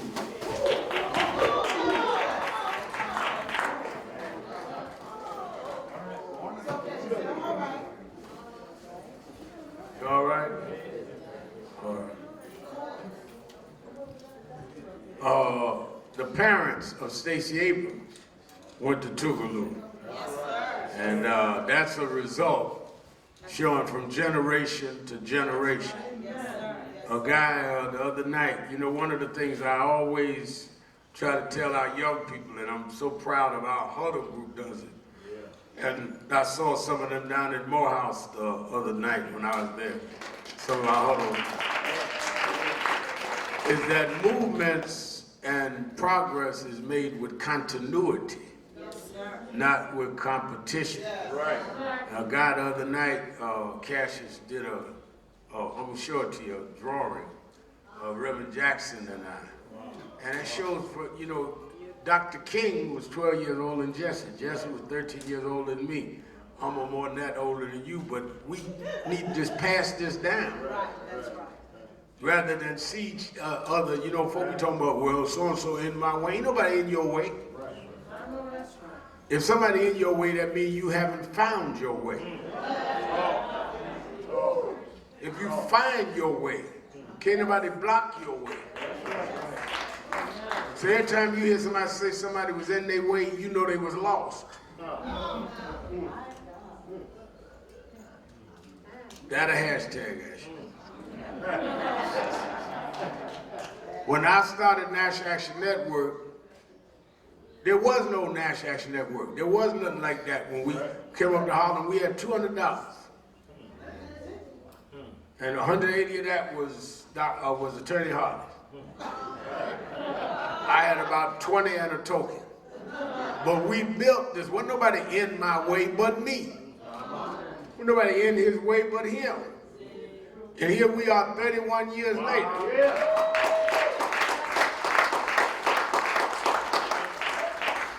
But we still here and we're going to keep being here. Because we built all over this country, got offices everywhere. And I travel and I'm doing Chicago, LA, and all this week. Attorney Hardy stays home, keep everything solid. Because, you know, we got to respect our elders. I don't need him run up and down the road.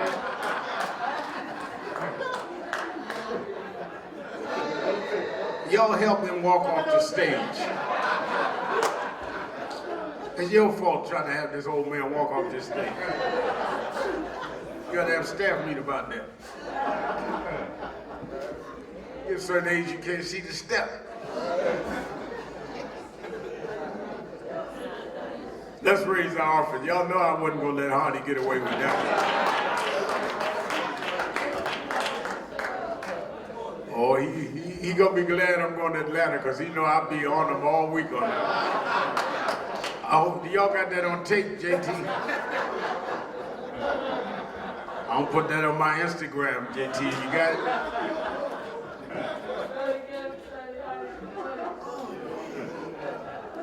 All right, let's raise our offering.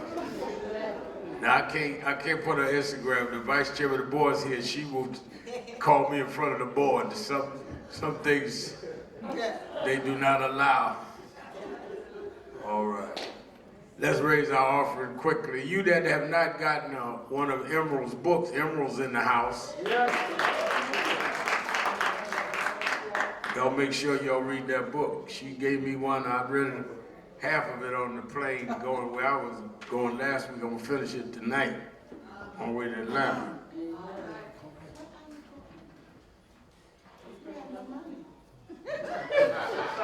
Yeah, he coming looking for the money.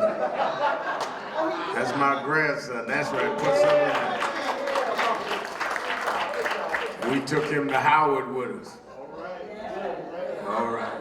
I need about 10 people that can give $100 or more to come quickly. I need about 10 people. Anonymous is giving $200.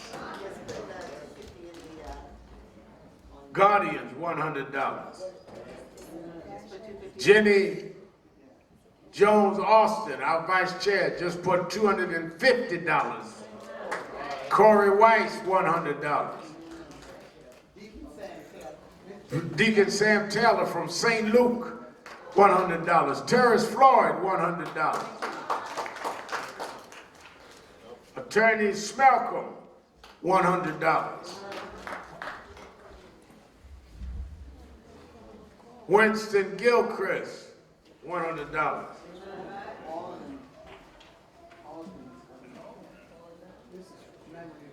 Thank you. Bless you.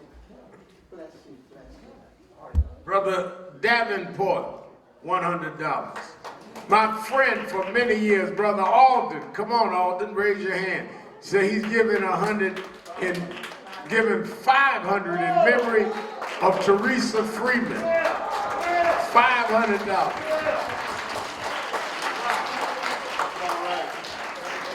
And if Teresa had a friend, Alden was her friend. He comes every year to make sure her memory's alive and brings the organization money. $500. Isn't that one? Give him another hand. Wouldn't be a NAN in Harlem without Teresa Freeman Johnson. All right, 50s, 50s, 50s. Oh Lord. Jennifer Jones also says she gonna give another $250. She ain't gonna let Alden do the only 500. 500 from Jennifer Jones Austin along with the 500 from Alden. Dr. Walters from Tougaloo said, I'm giving 500. Come on, 500. Brother David gave 50, gave his $50. Diane is $50. Minister Carolyn, $50. Sandra Mitchell, I know Sandra Mitchell. She got on her song face mask, but I can see Sandra through anything. $60. Long time. She's been with us a long time. 50s, 50s. All right, 20s, 20s, 20s.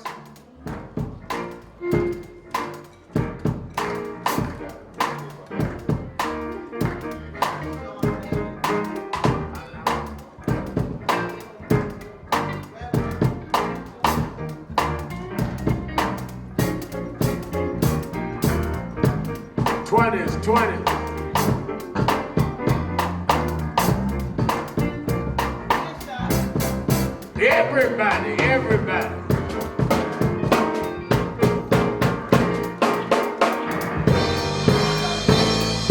Whatever you have. 20.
I'm going to bring in the new members and then hold it. I'm going to bring in the new members and then we're going to dismiss. And you can fist bump who's next to you. Hold it, Brother Griffin. And come up fist bump with me, or you can do the same, Dr. Walters and Brother Davenport. Just for the record now, Brother Davenport gave $100. That's his money, not the school money now. Don't stop no messing. I know how we can be. And we appreciate him being with us, and I meant every word we said. We're with him. And we want the organization right here in his district to be with him. We had a thing, we need to talk about that at some point. We used to have a thing, Davenport, where I would challenge the churches to adopt a school and go to the school and work with the principals and all that. We need to re-energize. Where's Sister Williams? and the education committee, y'all need to bring back the adopt a school for the churches. Y'all doing that? All right. I want the churches in there with them. And the pastors, YT Walker helped start that with us here at National Action Network. The pastors would be for the parents, would be a father for the kids that didn't have a father. All right. Also get one of these placards to show you can go vote. So if you understand what I'm talking about, flip it over, bring it with you to vote so you know what to do. And we got them at the counter, and we'll be handing them out in the back. These are all brochures. What do y'all call these? Little cards, palm cards. Make sure you get it for the Racial Justice Commission. All right, let's bring in the new members, Brother Griffin.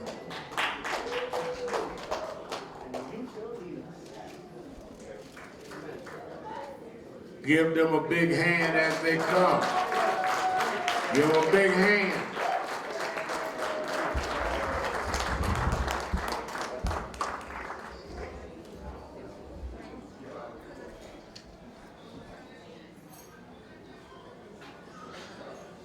Somebody got some.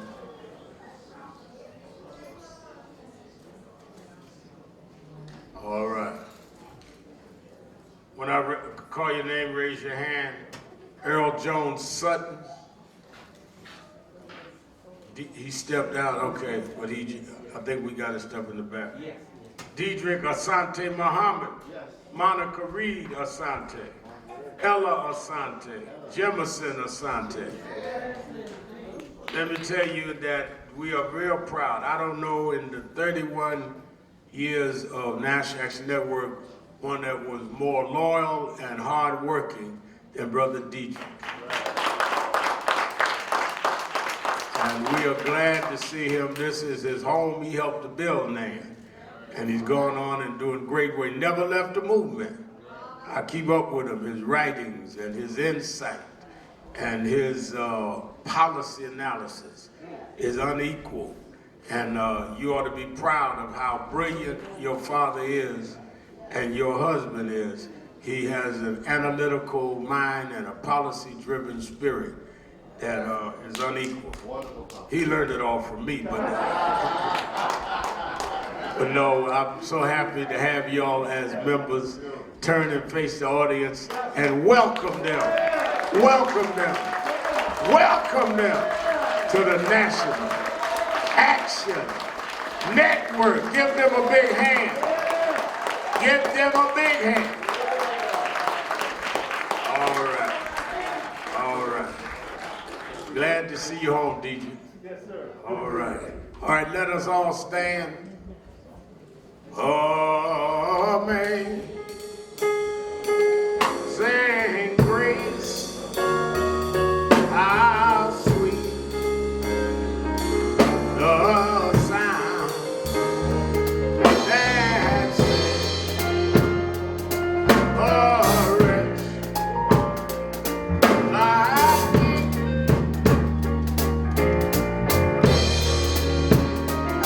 I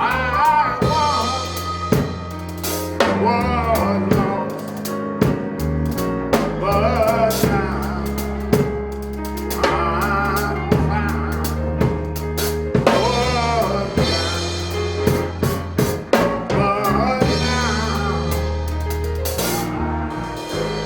Repeat after me, we're an African people, robbed of our name, our language, our families, our self-respect, but we shall rise, never to fall again. Up, you mighty race, we can accomplish what we will. No justice, no peace. No justice, no peace.